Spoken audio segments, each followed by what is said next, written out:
Bluffing is a huge part of poker. In fact, it's an essential weapon in every player's arsenal. Oh my God!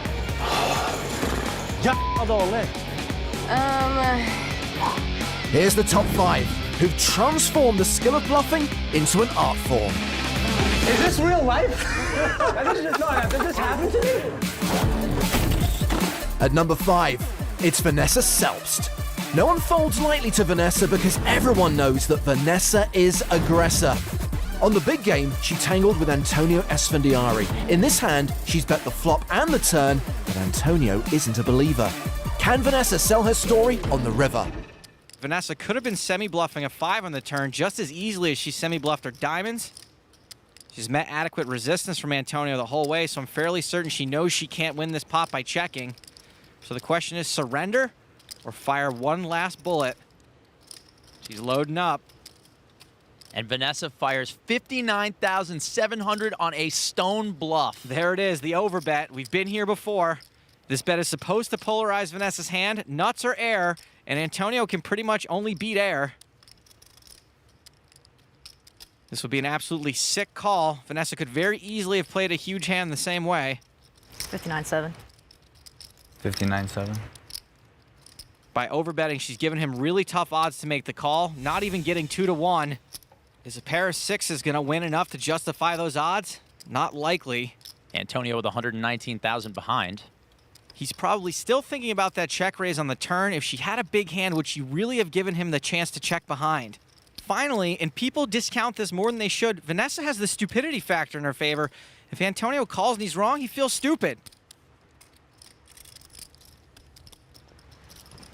I think Antonio turned her straight with like a 5-7 suited. Yeah. And What is she? then I think she has a flush. I think she has it. Worst read ever. Well, that's what Prahlad the Couch Cannon thinks, but it's Antonio's read that counts here. And Antonio what is going on? Antonio folds. Little bit dirty on the pump fake by Antonio, but Vanessa, wow, what a sick bluff. Nice hand. Thank you. Antonio may not have thought that one through, but at number 4, we find Johnny Lodden thinking long and hard about a very difficult decision at the final table of the EPT 11 Grand Final. Unless he snaps off a 5, he's going to have to check. Well, we went 4-way to the flop, heads up to the turn, which is a 4. That gives him extra outs. Now he can catch a deuce for a straight. The question is, he's got to say to himself, what is this guy calling with? Did he really just have A7 suited and not 3-bet? Well, now Mateos has to bet. By betting now Johnny's got to say, okay, if I call this one, I got to call for the rest on the river. So it's not just like, we'll see what he's got. Now Johnny's got to think about, well, the bet is only 650. There's $3 million in the pot. I have 6 outs. Sure, I'm not the favorite, but it's close. You know, he's not getting the right price, but it's not that far off. If Johnny's right that he's up against the bluff, his 5s are good. Johnny calls. Great call from Johnny. He's getting slightly the worst price to draw, but he's also got the possibility of having the best hand. So the bet sizing for Mateos allowed him to play this hand. Okay, another ace on the river. That's a good card for Johnny Lodden. And it wouldn't seem like it, but it's one less ace that Mateos could have. Action's been checked to the Spaniard.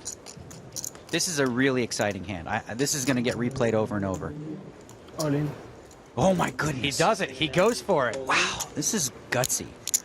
Johnny wants to play so bad. His read is right. The question is sometimes, you can tell, Johnny's first instinct, call.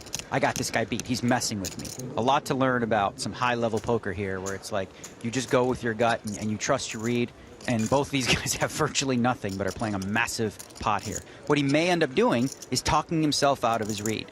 Oh, man, I hope Johnny makes this call. It'll be epic. One of the greatest, if he makes this call, one of the best reads we've ever seen at a final table. One of the greatest played hands we've ever seen. Instantly goes to on many lists as just one of the all-time one of the greatest calls. hands I've ever seen. If he makes the call, if he makes the fold, it still is a great hand, but it's so much more epic if Johnny makes this call. There goes the fold. And he shows the playing bluff. so good. Wish he calls, he doesn't call. Gets shown the bluff. Put in so much money in that hand with the right read, and then changed his mind. Vaya con Dios. Back in the day, before Adrian Mateos was born, a 3-bet meant business. A 4-bet was always aces, and a 5-bet didn't exist. Then along came the internet, and button clicking became a thing. At number 3, a German wunderkind with an interesting haircut takes pre-flop leveling to a new level. Contrary to what Benny might think, this isn't a mandatory 3-bet or even a mandatory call to an early position raiser. Did you really think he'd fold? Benny Spindler 3-bets. Story checks out. Now 20,000 to play. And hello, Paul Fulton is going to 4-bet with ace-6 off. Okay, so I know I would be an advocate of re-raising Benny Spindler if you have any sort of hand, but A, Benny's not the only player in the hand. B, cold 4-betting with ace-6 is not a winning play overall. And C, no. Just no. So action back on Benny with Bergstrom giving up his pair of 4s. Boy, Fulton doesn't look very comfortable, does he? Oh wait, that could just be because he's British. Now. Those are not calling chips. Benny Spindler is going to 5-bet to 90,000. I guess either King Jack is too weak to call with and Benny wants to turn it into a bluff, or we're just seeing a good old-fashioned stack swinging contest, which, by the way, doesn't necessarily equate to good poker, though it is awesome to watch. Fulton has an auto-marked. He does have the best hand. Gotta wonder if he knows it, though. Oh my word, it's a 6-bet. There is some serious button clicking going on here. I'm not even going to pretend like I know what these guys should or are going to do anymore. I'm out. All right, now I know a lot of you kids out there are spitting up your energy drinks and fist pumping in your hoodies like mad, but to me, this is more like a game of chicken than poker. Who will blink first?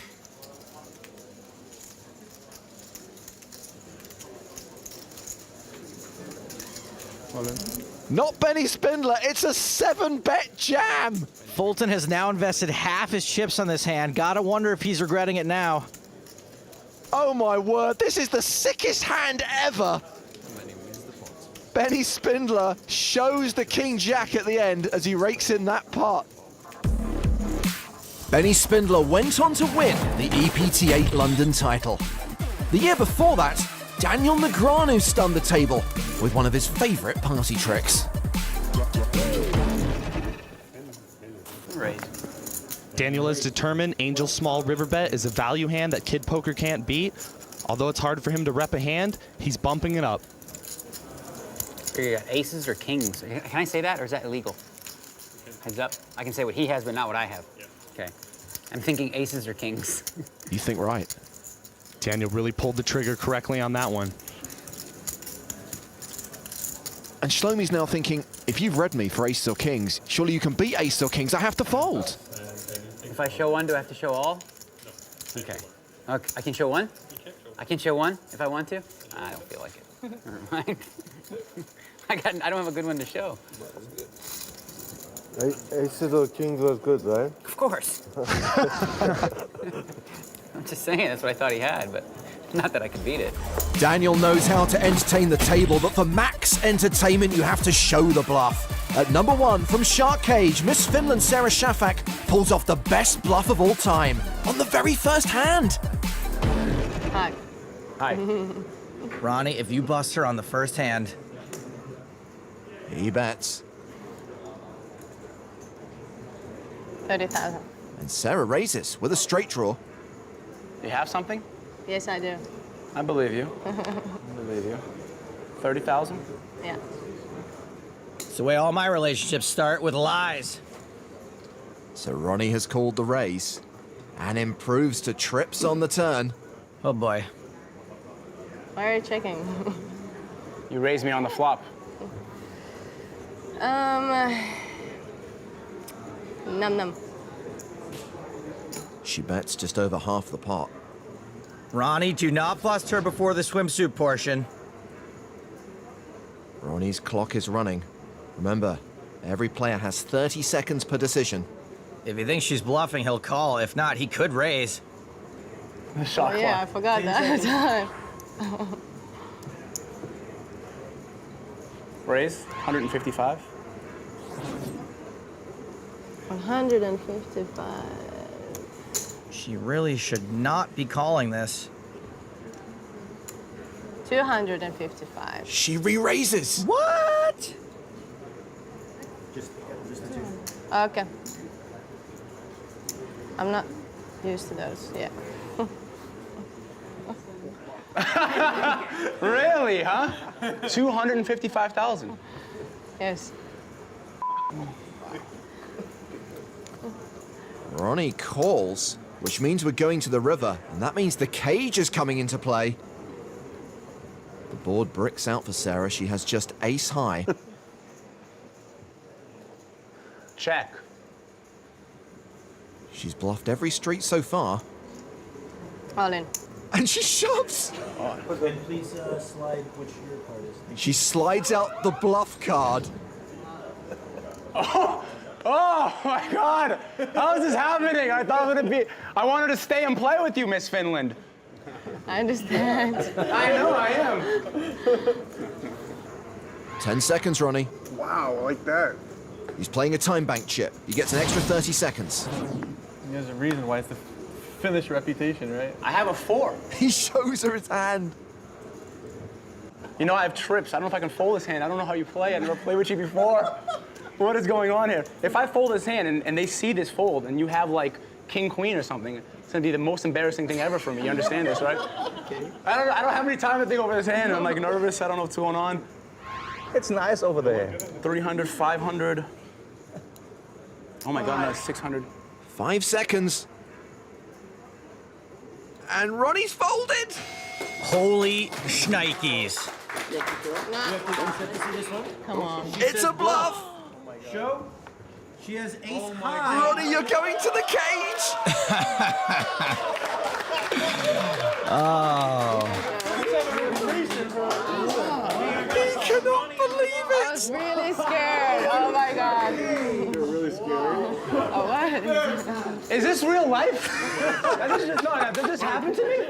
I almost had a heart attack. Awesome. Wow, that Thank was you. fantastic. You got some balls, girl. I could have 2 million chips. Oh my God. Good laydown. Oh my God. Rumor has it Ronnie is still in that cage crying. So those are the PokerStars top 5 bluffs. Keep an eye out for more countdowns on PokerStars.tv. Holy. Would you fold in my hand?